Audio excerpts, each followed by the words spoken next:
শুভেচ্ছা, স্বাগত মাছরাঙা নিউজ শোতে। আপনাদের সঙ্গে আছি আমি ফারহানা পারভিন। এই আয়োজনে দিনের গুরুত্বপূর্ণ সংবাদের পাশাপাশি থাকবে রাজধানীর বাইরের আপডেট। এছাড়া থাকছে বাণিজ্য এবং ক্রীড়া সহ আন্তর্জাতিক নানান খবর। প্রথমেই সারাদিনের নিউজ আপডেট। নিরাপত্তা বেষ্টনীর মধ্যে নয়, মুক্তভাবে ধর্মীয় উৎসব পালন হবে এমন একটি রাষ্ট্র গড়ে তুলতে চায় সরকার, যেখানে কোনো ভয় বাধা থাকবে না বলে মন্তব্য করেছেন প্রধান উপদেষ্টা অধ্যাপক মোহাম্মদ ইউনূস। সকালে ঢাকেশ্বরী মন্দিরে দুর্গাপূজার প্রস্তুতি এবং সার্বিক অবস্থা পরিদর্শনে গিয়ে কথা বলেন তিনি। সেখানে তিনি মতবিনিময় করেন পূজা উদযাপন পরিষদের নেতৃবৃন্দের সঙ্গে।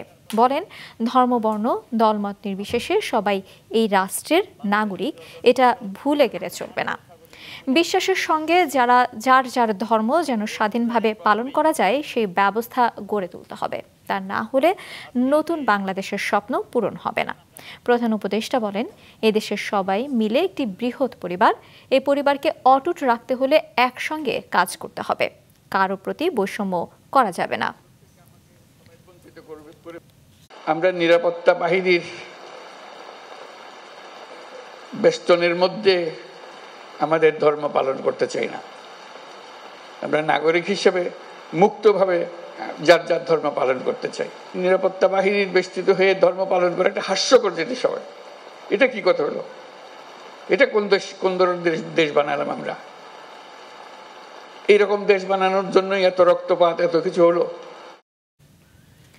জুলাই আগস্টে মানবতা বিরোধী অপরাধের মামলায় সাবেক প্রধানমন্ত্রী শেখ হাসিনা এবং সাবেক স্বরাষ্ট্রমন্ত্রী আসাদুজ্জামান খান কামাল সহ ৩ জনের বিরুদ্ধে আজ ট্রাইব্যুনালে দ্বিতীয় দিনের মতো সাক্ষ্য দিয়েছেন আমার দেশ পত্রিকার সম্পাদক মাহমুদুর রহমান। এ মামলায় সাক্ষ্য দিতে এনসিপির আহ্বায়ক নাহিদ ইসলাম ট্রাইব্যুনালে গেলেও সময়ের অভাবে সাক্ষ্য নেওয়া হয়নি। তবে সাংবাদিকদের তিনি বলেছেন, সাক্ষ্য শেখ হাসিনাকে দেশে ফিরিয়ে এনে বিচারের মুখোমুখি করা বর্তমান সরকারের নৈতিক এবং আইনি দায়িত্ব। তিনি বলেন, শেখ হাসিনা এবং তার দোসরদের দ্বারা সংগঠিত হত্যাকাণ্ডের ন্যায় বিচারের মধ্য দিয়ে বাংলাদেশে আর যেন ফ্যাসিস্ট শাসনের আগমন না ঘটে সেটি নিশ্চিত করতে হবে।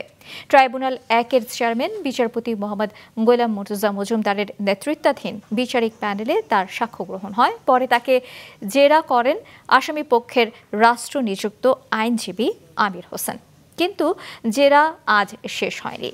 এদিকে একই ট্রাইব্যুনালে গণঅভ্যুত্থানে রাজধানীর রামপুরায় ছাদের কার্নিশে ঝুলে থাকা আমির নামে এক শিক্ষার্থীকে গুলি করা সহ 2 জনকে হত্যার ঘটনায় ডিএমপির সাবেক কমিশনার হাবিবুর রহমান সহ 5 জনের বিরুদ্ধে আজ আনুষ্ঠানিক অভিযোগ গঠনের শুনানি শেষ হয়েছে।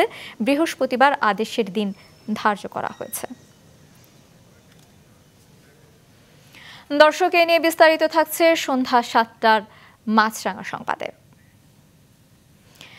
জাতীয় ঐক্যমত্য কমিশনের আলোচনা অব্যাহত থাকা অবস্থায় জামাত সহ ইসলামিক দলগুলোর পিআর সহ নানা ইস্যুতে নতুন কর্মসূচি ঘোষণা স্ববিরোধিতার শামিল বলে মন্তব্য করেছেন বিএনপির স্থায়ী কমিটির সদস্য সালাউদ্দিন আহমেদ। আজ বাড়িধারায় তার বাসভবনে সাংবাদিকদের এ কথা বলেন তিনি। যে কোনো রাজনৈতিক দল তার গণতান্ত্রিক অধিকার হিসেবে তাদের রাজনৈতিক বক্তব্য নিয়ে মাঠে যেতে পারে, রাজপথে যেতে পারে, জনগণের সামনে উপস্থাপন করতে পারে। আমরা সেটার বিপক্ষে আমাদের যে বক্তব্য, আমরাও সেটা মাঠে দেব। নির্বাচনকে বিলম্বিত করার জন্য অথবা বাধাগ্রস্ত করার জন্য যে কোনো রাজনৈতিক কৌশলকে দেশের জনগণ প্রত্যাখ্যান করবে। ফরিদপুরে ভাঙ্গা থানা এবং সরকারি স্থাপনায় হামলার একদিন পেরিয়ে গেলেও এখনও কোনো মামলা হয়নি। তবে আসন পুনর্বিন্যাসের দাবিতে সংক্ষিপ্ত কর্মসূচি পালন করেছেন স্থানীয়রা। পূর্ব ঘোষিত কর্মসূচির শেষ দিন আজ সকাল 6টা থেকে 9টা পর্যন্ত ঢাকা বরিশাল এবং ঢাকা খুলনা মহাসড়কের বিভিন্ন স্থানে অবস্থান নেন স্থানীয়রা। তবে আইন শৃঙ্খলা রক্ষাকারী বাহিনীর ব্যাপক উপস্থিতির কারণে সড়ক অবরোধ করেননি তারা। এদিকে ভাঙ্গা উপজেলার আলগি এবং হামিরদি ইউনিয়নকে ফরিদপুর 4 আসনে অন্তর্ভুক্তকরণের বিষয়টিকে পুনর্বিবেচনার তাগিদ দিয়ে ইসি সচিবকে চিঠি দিয়েছে জেলা প্রশাসন। অন্যদিকে বাগেরহাটে আসন পুনর্বহালের দাবিতে নির্বাচন অফিসের সামনে অবস্থান কর্মসূচি পালন করেছেন স্থানীয়রা। জনভোগান্তির বিষয়টি মাথায় রেখে 2 দিনের হরতাল কর্মসূচি থেকে সরে এসে অবস্থান কর্মসূচি পালন করেন তারা। ওই 21 তারিখ আমরা বলতে চাই সকলে সিদ্ধান্ত নিয়েছে এবং আহ্বান জানাই ভাঙাবাসীকে যে 21 তারিখ পর্যন্ত আমরা এই আন্দোলনকে অব্যাহত রাখব এবং স্থগিত রাখব এবং সেই 21 তারিখে স্থগিত রাখা পর্যন্ত জনগণ যাতে জনগণের যান মাল এবং রাস্তাঘাটে চলাচলের যত অসুবিধা নয় সেজন্য সবার সার্বিক সহযোগিতা কামনা করছি। আজ দ্বিতীয় দিনের মতো প্রচার চালাচ্ছেন রাজশাহী বিশ্ববিদ্যালয় কেন্দ্রীয় ছাত্র সংসদ রাকসু এবং হল সংসদ নির্বাচনের প্রার্থীরা দিচ্ছেন নানা প্রতিশ্রুতি। এখন পর্যন্ত কোনো প্যানেল অন্যের বিরুদ্ধে কোনো অভিযোগ করেনি। বিভিন্ন প্যানেল নির্বাচনী ইশতেহার ঘোষণাও শুরু করেছে। দুপুরে ইশতেহার ঘোষণা করেছে সর্বজনীন শিক্ষার্থী সংসদ। এবারের নির্বাচনে 11টি প্যানেল অংশ নিচ্ছে। ভোট হবে 25শে সেপ্টেম্বর।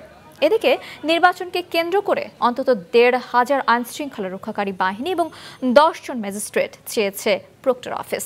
নির্বাচনে 23 পদের বিপরীতে মোট প্রার্থী 248 জন, এর মধ্যে 25 জন নারী। এদিকে চট্টগ্রাম বিশ্ববিদ্যালয় কেন্দ্রীয় ছাত্র সংসদ চাকসু এবং হল সংসদ নির্বাচনে আজ তৃতীয় এবং শেষ দিনের মতো মনোনয়নপত্র বিতরণ চলছে। সকাল 9:30 থেকে বিকেল 3:30 পর্যন্ত সময় বেঁধে দেওয়া হলেও ফর্ম বিতরণ এখনও বন্ধ করেনি কর্তৃপক্ষ। আজ দুপুর পর্যন্ত প্রায় 400 শিক্ষার্থী মনোনয়ন ফর্ম সংগ্রহ করেছেন। শিক্ষার্থীদের নানামুখী সমস্যার সমাধান সহ তাদের কণ্ঠস্বর হয়ে ওঠার আশ্বাস দিচ্ছেন বিভিন্ন পদের প্রার্থীরা। মনোনয়নপত্র জমা দেওয়া যাবে আগামীকাল পর্যন্ত।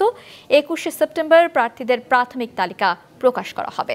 25শে সেপ্টেম্বর প্রকাশিত হবে চূড়ান্ত তালিকা। ভোট গ্রহণ 12 অক্টোবর।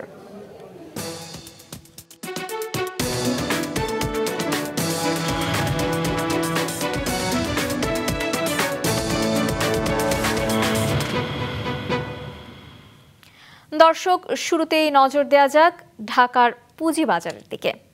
আজ ইতিবাচক ধারায় শেষ হয়েছে ঢাকার শেয়ার বাজারের লেনদেন। সার্বিক সূচক ডিএসইএক্স 34 পয়েন্ট বেড়ে দাঁড়িয়েছে 5,509-এ। বেচাকেনা হয়েছে 674 কোটি টাকার। লেনদেনে অংশ নেওয়া প্রতিষ্ঠানগুলোর মধ্যে দর বেড়েছে 221টির, কমেছে 103টির, আর অপরিবর্তিত রয়েছে 76টির দর। পাল্টা শুল্কের প্রভাবে আগামী 1 বছরে যুক্তরাষ্ট্রের বাজারে বাংলাদেশের তৈরি পোশাক রপ্তানি 14% কমাতে পারে, এমন তথ্য উঠে এসেছে বেসরকারি গবেষণা সংস্থা র্যাপিড আয়োজিত এক কর্মশালায়। সংস্থাটি বলছে, শুল্কের প্রভাবে দাম বাড়ায় যুক্তরাষ্ট্রের বাজারও সংকুচিত হবে, যার পরিমাণ প্রায় $10 বিলিয়ন। তৈরি পোশাক রপ্তানি আয়ের সবচেয়ে বড় খাত। হিসাব বলছে 2024-25 অর্থ বছর মার্কিন বাজারে $876 কোটি পোশাক রপ্তানি করেছে বাংলাদেশ, যার মধ্যে পোশাক খাত থেকেই এসেছে $754 কোটি। তবে রপ্তানির এই গতি কতটা ধরে রাখা সম্ভব হবে তা নিয়ে তৈরি হয়েছে অনিশ্চয়তা মার্কিন শুল্কের কারণে। গবেষণা সংস্থা র্যাপিড আয়োজিত আলোচনায় জানানো হয়, ট্রাম্পের শুল্কের কারণে মূল্যস্ফীতি বাড়বে যুক্তরাষ্ট্রে। এতে করে দেশটির পণ্য আমদানি $10 বিলিয়ন কমে আসতে পারে, যার প্রভাবে আগামী 1 বছরে দেশের তৈরি পোশাকের রপ্তানি কমতে পারে 14%। মার্কিন যুক্তরাষ্ট্র ওয়ারিং অ্যাপারেলস বা তৈরি পোশাক আমদানি করেছে, সেটা 12% ফল করবে। তার মানে তাদের বাজার $10 বিলিয়ন কমবে। এর পাশাপাশি এলডিসি উত্তরণের কারণেও নেতিবাচক প্রভাব পড়বে রপ্তানিতে।